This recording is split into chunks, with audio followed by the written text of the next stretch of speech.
This show is brought to you by Volpe, the official protein snack of US soccer. We've tried to do this show. Rog! We've tried to do this show several times.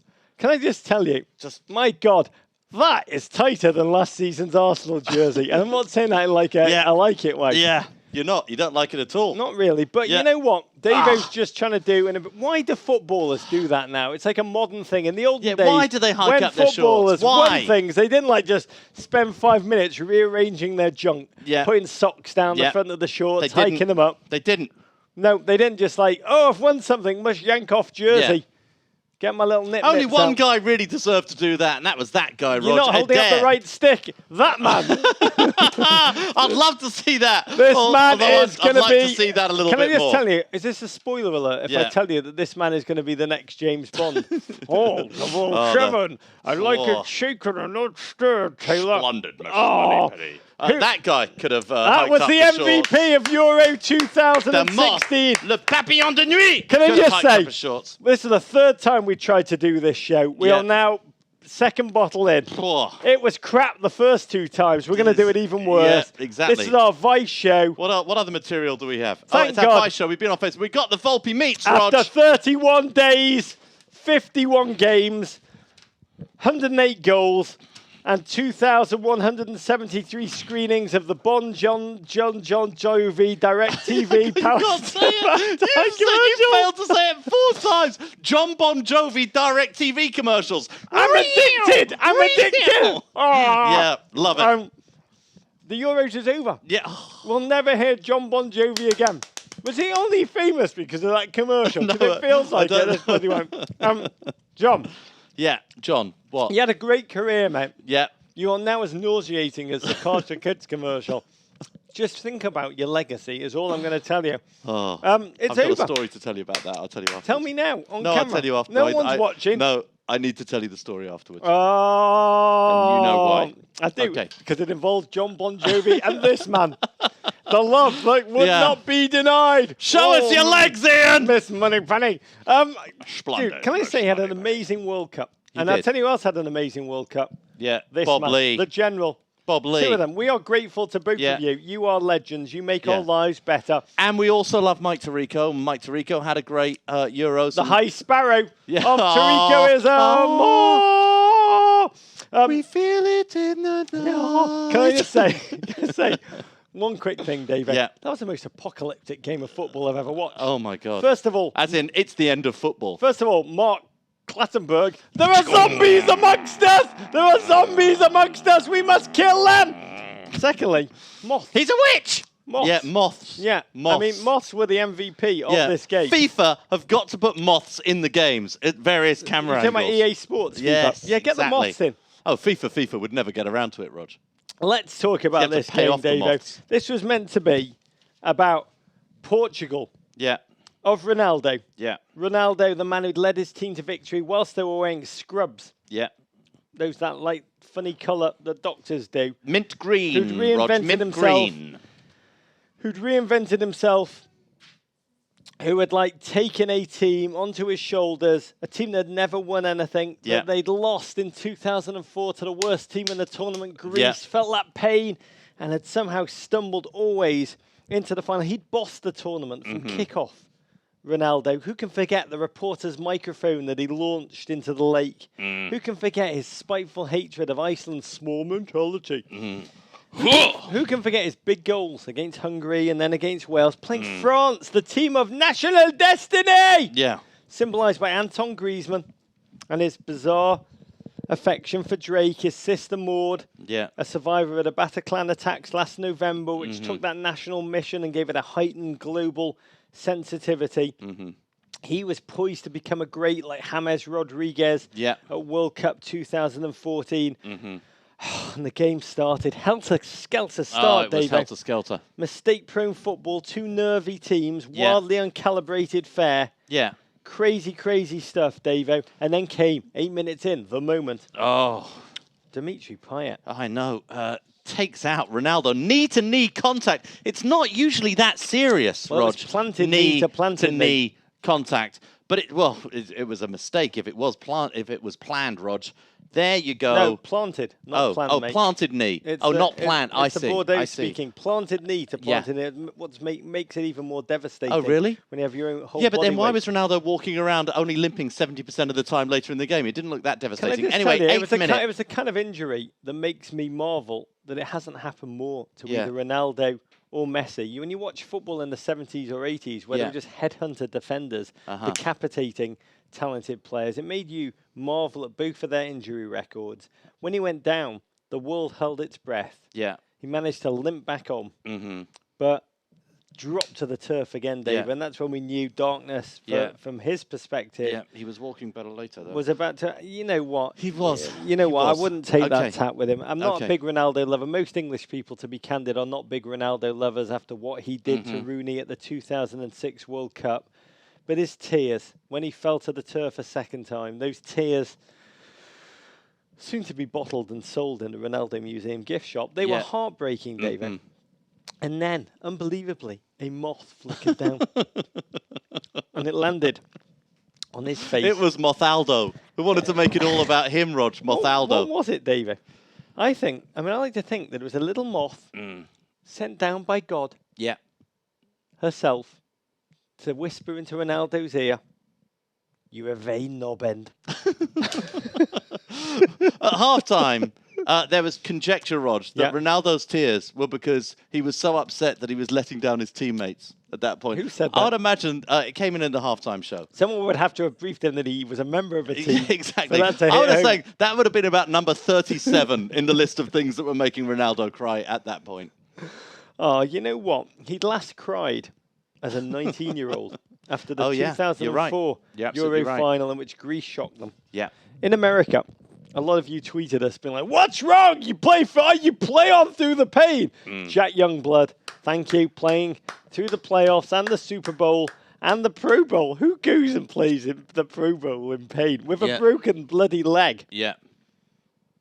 Willis Reed, obviously we're in New York. You limped on Game 7 after tearing a huge muscle on your huge leg. But after 25 minutes, Ronaldo fell over again, and it was dark. It was dark as a football fan. That moment as a football fan was dark. Took the stuffing out of the game. He was stretchered off. And I'll be candid. Yeah. I felt terrible for Ronaldo in all of his freshly waxed glory. And I wondered what emotions must have been surging through his head. This was his moment. Yeah. This team, this Portugal team that had come close, they were always the semi-finalists, always the princes, never the kings. He had a chance, a vision, a dream to make real, and he knew he was not going to be part of it. I can only think of the agony that he went through of a destiny denied, Davey. Felt terrible. At Mix Special tweeted us, even George R.R. Martin, "Isn't this cruel?" It was very Ned Stark, Series 1. No one saw that coming. At YT Sem Jam NW. So bizarre watching a movie where the bad guy's taken out in the first 20 minutes. We all just go home now. Yeah, well, certainly there was a feeling after this happened that it was just France, frankly, had started the game better. It was nervy, but they'd started the game much better than Portugal. And it just seemed inevitable at that point that France were going to win. And yet there was un soupçon, Rog, a suspicion that this might be what Portugal needed to bring them together as a team. Yes. And it sort of was, Rog. Well, it's fascinating. I remember Arsenal when Thierry Henry left for Barcelona and a young then Cesc Fabregas said, we actually play better without him. He was a great player, but we play less inhibited football without him here to berate us. We play tactically and emotionally freer. And it was fascinating to watch this Portuguese team respond to the sickening, no doubt, loss of their symbol, their leader, their everything. I mean, without them, it's like The Office without Steve Carell. But they stepped up, started to defend as an 11, attack as an 11, which is what Jurgen dreams of for the United States team. And in truth, the Ronaldo injury took the stuffing out of France. Yeah. I mean, they were rocked by it. Before then, Griezmann had executed a gorgeous falling header, which he'd angled towards the corner. Phenomenal. First of many great saves by Rui, your man. Yeah, Rui Patricio, my gent of the day, Rog. Yeah, unbelievable. And France just lost their way. Pogba became invisible. Forget Manchester United. They'd be lucky to get a move to Burnley after this performance. They relied on Sissoko mind-blowing. Newcastle, Sissoko. Steve McLaren belatedly seems to have had a huge impact on that man. But even when he wasn't on the field, Davo, Ronaldo influences all those around him, because when he left, the game just completely imploded as a spectacle. It became an unbelievable drag. And this Euro has been a bit blah, and we finally got the final that we deserved, one which was well-intended, low on quality. Finals are often crap. I mean, apart from Euro 2000 and World Cup 1986, there were very few great finals in world football, yet we sit there and watch all of that crap, and we did through extra time. France had a great chance to win it in regular time, though. Rog Griezmann had an amazing chance from a header that he hit over a goal. Even Drake was ashamed. Yes, exactly. You would have thought the stone-cold killer, the way he's been built up for this game, you'd have thought he would have buried it. And I think that will flash back to him many times in the future, and he will ask himself that question. He'll be in that. He'll be in an old age people's home, being like, "Why did I?" Pepe, outstanding. We've got to say, Rui Patricio, game of his life. Yeah. All of the Portuguese starters defended as a unit. Yeah. And I'll say, as opposed to when Cristiano is on the field and he just stands up field and points and shouts and berates. I mean, France had Gignac hitting the post in the dying seconds, but it was not to be. It became the first Euro final to be goalless at Paul Carr. ESPN blew our mind. Portugal, the first team to play 3 extra time matches at a single European Championship, the quality of heroes. Yeah. And we had to watch 30 more minutes of this crap. I honestly, given the choice between 30 more minutes of this crap football, Davo, and watching the Cars for Kids commercial on repeat for 20 minutes. Oh, it'd be a close call. I'd take the Cars for Kids commercial. It'd be a close call. Portugal almost scored from the free kick, Rog, before Adair's amazing strike. Right before extra time. Kicked off. Ronaldo. Oh, you're right. Limped onto the field. Willis Reed is here. God knows what he was doing for an hour and a half. Yeah. Which means only Cristiano Ronaldo knows what he was doing for an hour and a half, getting bandaged up from that. A bit of waxing. Yeah. But he comes back on the field and the cameras immediately cut to him. Yeah, and he goes, do things! And the guy turned to him and said, I'm Pepe, I play with you on Real Madrid. I don't give a crap, I'm just pointing to look like you report to me now. I thought I was the manager of this team. Yeah, and that was it. Sit down, you, he says to Santos. Yeah. And he just starts wildly pointing, not quite sure whether his team were in blue or red, but it didn't really matter. It was all for the cameras. Yeah. It's like, you! Oh, my God. And then, amazing moments, because we'll just say the first half of extra time, if you didn't watch the game, it's hard for you to conceive this scientifically. It was even worse than the first 90 minutes. But then it was terrible. Then football crackled into life, thanks to Mark Clattenburg. Yeah. Who failed to see whose hand actually touched the ball. Exactly. It's very difficult to figure out.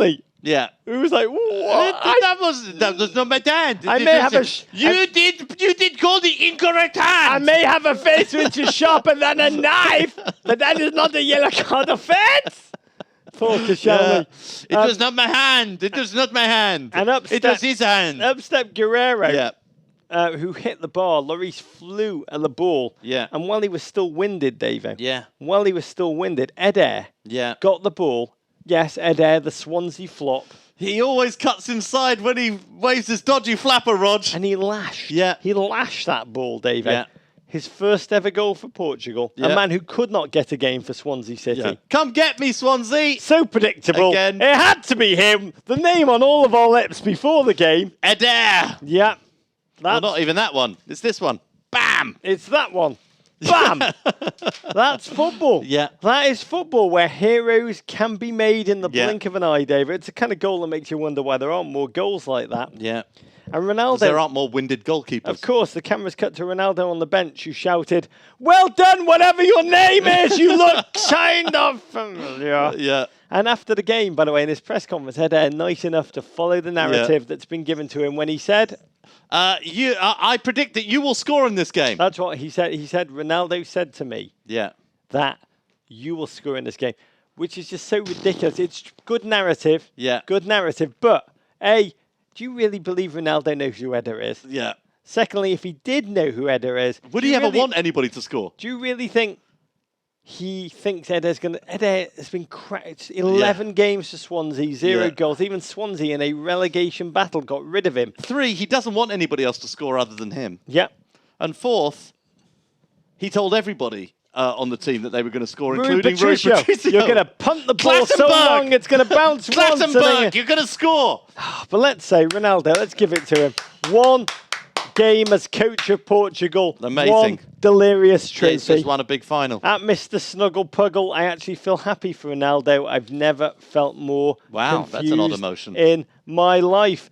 I feel for France. Yeah. They choked. They did. They did. A nation fixated for years, since 2010 and that debacle, on winning Euro 2016 on home turf, a mission made all the more poignant by the devastating and unforgivable Paris attacks, which took place in the streets around the Stade de France, where the national team played. And it was in one of these games, David. It's one of those games where they almost expected the trophy to be given to them by right. Yes, and I'll say, rather than you got to win it, Rog. You've got to win the trophy. I'll say credit Portugal. They gave their all. It was not a great team, but as a team, they gave their all. Pepe vomiting at the final whistle, I think, a symbol of what the entire team gave to the cause. That might have been because he was just told that Ronaldo was going to be the one that was going to lift the trophy. Still. Yeah. And Portugal did to France as hosts and favourites what Greece did to them in 2004. They've been so ordinary for so much of this tournament. They've won one game within 90 minutes. They came... What did they come in their group, David? Third. They came third in their group. They drew with Iceland. They drew with Hungary, leaking 3. They drew with Austria. In the round of 16, they needed extra time to see off Croatia. They won on penalties against Poland. They beat beautiful Wales 2-0. And in this one, they stepped up and offed the hosts 1-0. I'll just say, winning tournaments is a big takeaway for me, is less important than being able to show the world your abs and thigh muscles for the 5 minutes before you receive the trophy, David. Do you know, the great thing about the French, though, Rog, they are expert practitioners of Gallic exceptionalism, which means that what applies to the rest of the world does not apply to the French.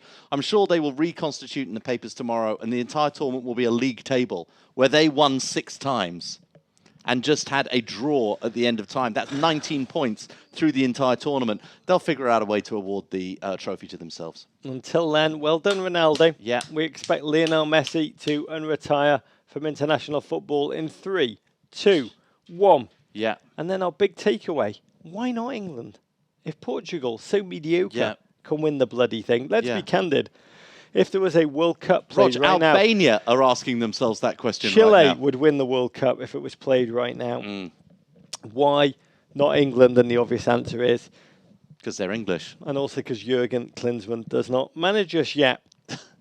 So that's it, David. We've watched a Copa and we've watched the Euro. Yeah. Great question. Beautiful question from @TweetOnWheels, @Men in Blazers. Would Iceland-Wales have been more interesting? Yes. Only on certain levels. As in footballing levels. And tactically. Sporting levels. Athletically. Yeah, morally. And also narrative-wise. Yeah, without a doubt. And also in the fact that 2 great footballing nations would have clashed. And we would have all got to watch it and it would have been bloody enjoyable instead of that utter crap that we have both left our families to drive into the city to watch together. One of us hardship. Even put a pair of pants on for the experience. Davo, we've watched a Copa. Yes, we have. We've watched a Euro. Yeah, an Euro. What's your great memory of Euro 2016? I asked over Twitter. We got a lot of answers. Let me give you time for thought by reading some of these. JD Shenton said, my favourite part of Euro 2016 was when Christian Fuchs said, and then Ronaldo did what he does best, missed the penalty kick. That's a beautiful memory. Potato Head 667, Will Griggs on fire, Iceland and the tax dodger. This is my favourite one. Radam27, my best memory of the whole summer was when Michael Chiklis refereed the Copa America final. Your friend Bap, the Chilean national anthem being played for Uruguay. LT Einhorn, armpit sniffing, crotch testing. Sunflower Birdie, Iceland's fairy tale run. And Eat My Jorts 99, Chile kicking the crap out of Mexico. David, what was your great memory of the whole summer? You know, You know, if Seth Meyers were in production right now, Rog, he would be inviting us on to go and discuss the Euros and to go and see tape. And we'd show tape of highlights from the Euros of the amazing things. And I'm sure we would go back to our favourite trope, Roy Hodgson. And the bottle is empty. Confused, head in hand, not understanding what's going on. I'm sure we'd have Griezmann's dance. I'm sure we'd have the Russian hooligans and the Russian sports minister cheering them on, his ultras in the stands. But ultimately, it is going to be Cristiano Ronaldo, Rog, or the Moth. It's going to be Cristiano Ronaldo. It's going to be that image at the end of him holding up the trophy. He is in arguments as to the best player of his generation. There are people who are passionately believe that he is the best player in the world. The fact that he won the Euros will be the argument that they will give that Ronaldo is the best player in the world. The name's Bond. James Bond. That would be my memory, Rog. How about yours? For me, the great memory of Euro 2016 Copa summer, I loved the US beating Ecuador. A moment that gave us all incredible hope. I think one of my great moments of the 2000s in toto was Iceland beating England. Just a phenomenal human moment, Davo. That I will not forget for an incredible amount of time. Just a collective, a game plan, a vision, a nation, standing behind them, just overcoming a team that imploded under the weight of human pressure and the fact that they thought they'd looked ahead and could just win by right. Everything that's right about football defeating everything that's wrong about football. And then obviously, Moths. Moths, that would be it. That would be your great takeaway. My big takeaway. Wow. We have got to thank Vice. Thank you, Vice. We've got to thank Will Kursky. We've got to thank Volpe Meats. Of which I am now currently composed of 82%. I want to thank producer JW. I want to thank producer Lexi, who has been unbelievable and creative and patient. Producer Jen. In every regard. I want to thank Evan. Our new Zips, who has stepped in. I want to thank Thomas Pink. I want to thank every manufacturer of every liquor that we've drunken. I want to thank everyone that has been here with us over the past... How long have we been in prison? 87 days. We want to thank Mance, who can cut seamlessly from camera to camera to camera to camera. Exactly. And I want to thank whoever makes these spoons, because honestly, I've had such pleasure from making these spoons. Things. I do. We've got so many spoons. We've definitely run out of spoons, hence the plastics. It's been a remarkable summer. I'll be candid, it was not the summer I imagined that it would be. I thought it was going to be an amazing summer of football. I thought it was going to be a World Cup. It was going to be massive. I thought slightly less tournament plus slightly less tournament would equal a World Cup and possibly surpass it. It hasn't. International football has incredible problems. I mean, FIFA and UEFA, if you're watching, which I know you are because you spend a lot of time watching Vice Sports, do not misread the moral of the story of the goose that laid the golden egg. You cannot take international football and just think, you know what, we can add more teams. You know what, we can spread it across. We can expand hundreds. We can run tournaments every year. We can move it to Qatar. We can move it to. This thing is a very deft and subtle product. And if you absolutely try and stretch it and go for the bank, you're going to destroy it, because club football, where the players play every week, train hard together, get an intuition of each other, as opposed to these all-star games. You're so right, Rog. So much better than the crap that you're peddling. It is special because it's rare, and these tournaments are difficult to qualify for. They're difficult to qualify for. They don't happen very often. That is why it's good.